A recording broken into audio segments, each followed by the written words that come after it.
আসসালামু আলাইকুম রহমতুল্লাহ। অন্ধকারের মধ্যে চলে আসলাম কিছু কথা বলার জন্য। আসছে সামনে কুরবানি ঈদ। সেই ঈদ উপলক্ষে কয়েকটা জোরালো কথা বলবো। হয়তো অনেকের খারাপ লাগতে পারে, তারপরও কথাগুলো সত্য ইনশা আল্লাহ, তাই বলবো। বাংলার জমিনে অনেক মুসলিম পরিবার আছে যারা ঋণগ্রস্ত, ঋণের মধ্যে জর্জরিত। তারপরও তারা কুরবানি দেওয়া নিয়ে কত আনন্দ করতেছে। 2 লাখ 3 লাখ 1 লাখ টাকা দামের গরু কিনতেছে কুরবানি দেওয়ার জন্য। কিন্তু বেটা, তোমার মাথায় হুঁশ নাই যে ঋণ থাকা অবস্থায় কুরবানি দিলে কুরবানি কবুল হবে না। শালা মূর্খর দল! তুমি শিক্ষিতকে তোমার কি আর বলবো, শালা গণ্ড মূর্খ।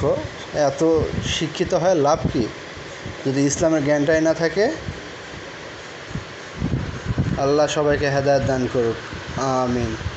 আমাকেও হেদায়েত দিক আল্লাহ, ঋণগ্রস্ত হতে যেন আমি মাফ চাইতে পারি আল্লাহর কাছে সবসময়। দোয়া করবেন আমার জন্য সবাই। আসসালামু আলাইকুম। কোনো একদিন টুপি পরে পাঞ্জাবি পরে ফেস টু ফেস কথা বলবে ইনশাআল্লাহ।